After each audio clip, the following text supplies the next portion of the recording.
તો આજે તો રેઢિયાર ગાય માતાજીને મૂકવા જવાના છે આશ્રમમાં।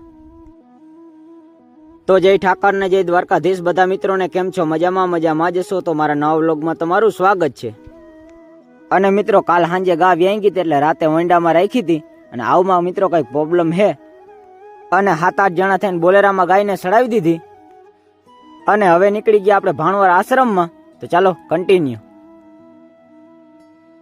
અને મિત્રો ગાયને નિરાતેથી ઉતારી દીધી અને વાસેડું પાસે ઊભું છે અને મિત્રો ગૌશાળામાં શંખલા ને બધી વસ્તુ છે।